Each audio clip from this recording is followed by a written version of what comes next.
There's quite a lot of short aggressive selling today at 32, which is now on side. You can see that selling just here. If you join the dots, why they're selling there, and if you look at the size, it's obviously someone who knows what's going on and they've sold it what effectively is a great price relative to where the market's performed. This was the start of maybe a sell-off, not in the big picture, but in the short term. And notice that after the pre-pro period, see how the direction changes. And so if you think about this player and their size and the timing of it, you can understand that that is someone who knows what they're doing. So that's joining the dots about the size and the timing and the location. This reaction down looks like it's in response to just some stuff about Japan not intervening with their FX rates. And there's something else here as well, divergence between here and here at a key level.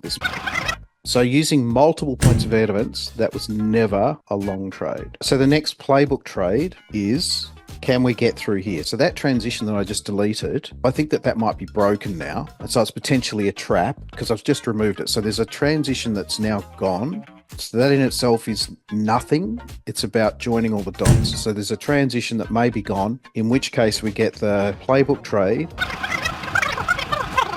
So there's a shoulder, I've just taken it, a short, so it's on side. So this is the playbook trade I've just been talking about, and the conviction to do it isn't just that it's the playbook trade, it's about joining some of those dots with the bearishness because we can't get up near the transition. There's another sort of shoulder just below. So that's a spot to short if you're not already short. Here's a shift, aggressive, right? See how the market kept going up into it, this time not. So that is an absolute change. The good thing about that is if that's valid, a switch from this aggressive buying to, whoa, things have changed, then we're going to catch out people wanting to buy in these areas.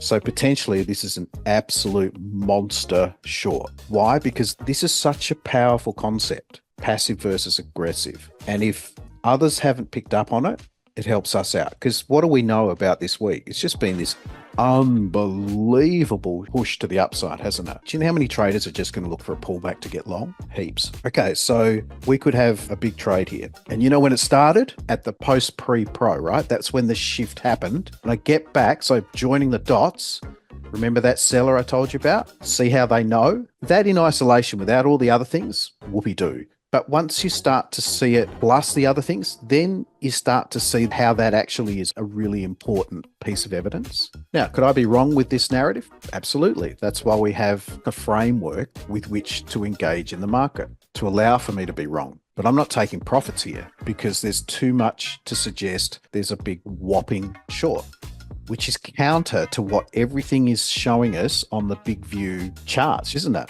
So we're currently within the holding.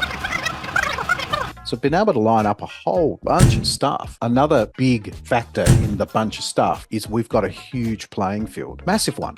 So there's a few spots I've said we've been able to get short. So we know why there's a likely pause here. It's either or a combination of the long inventory and the...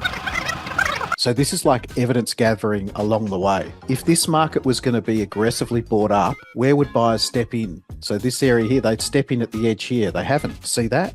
So this is evidence supporting the continuation of a move down.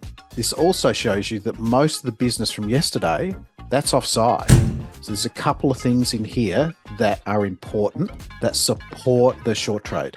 Wild, isn't it? Now, I came across that because when I'm on side, I'm trying to look for stuff to get me out or things that are counter to the rationale for being in it. And rather than finding the reason to get out, I found one to actually stay with it. Where is expansion exactly? 16.5, 17, around there. Okay, so our Singapore covering move is actually continued selling. You can see that we started to get into liquidation. I've left a runner, a bit more than a runner, but I've taken a good whack off. And the reason why I've got more than a runner is because of the scenario that I had put forward. So, I might get that portion of it wrong because remember also it's degrees of right. I might not have it exactly right. I might only have, I'm talking about a big move. Maybe it's only a semi-big move, But clearly, everything's changed, hasn't it? Look at all this big liquidation. It uses up a ton of fuel. So I said expansion was about 16.5, 17. The low has been 17. So there you go, expansion. It's such a powerful tool that we have at our disposal.